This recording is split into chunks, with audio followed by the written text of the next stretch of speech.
Olá pessoal, estamos no 23º dia de estudo e hoje vamos falar um pouquinho sobre crescimento espiritual. O texto que vamos utilizar é Efésios capítulo 4, versículo 15, que diz o seguinte: Antes, seguindo a verdade em amor, cresçamos em tudo naquele que é a cabeça, Cristo.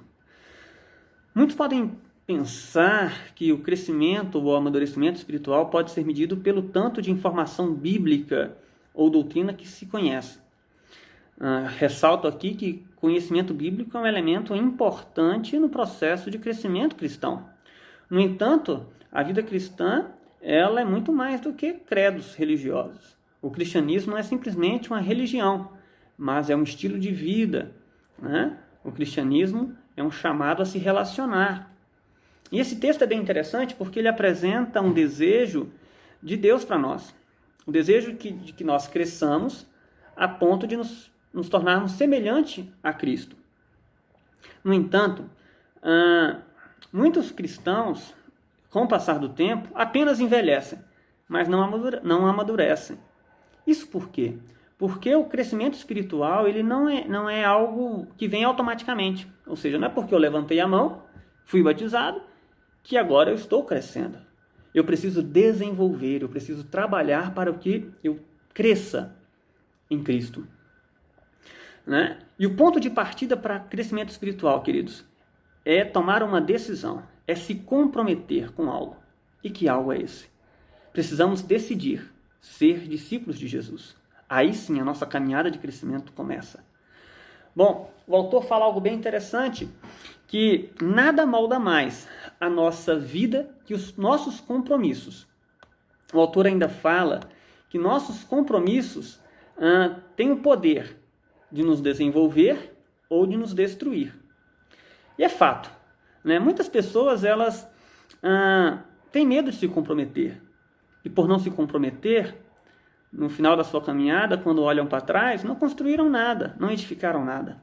Muitos ainda se comprometem de maneira superficial. E aí o que ele tem no final? Ele só tem desapontamento e mediocridade. Ainda aqueles que se comprometem integralmente com questões seculares. E aí, podem ser que vão colher amargura. Paulo nos ajuda nessa questão do comprometimento. Olha só o que Paulo fala na carta aos Filipenses, capítulo 2, versículo 12 e 13. Assim também operai a vossa salvação com temor e tremor, porque Deus é o que opera em vós, tanto querer como efetuar, segundo a sua boa vontade. Paulo não está falando aqui que nós devemos trabalhar para sermos salvos. Não, Paulo não fala isso. Paulo fala que nós devemos nos comprometer em trabalhar para desenvolver a nossa salvação, para trabalhar em cima de algo que já é nosso. E como fruto disso,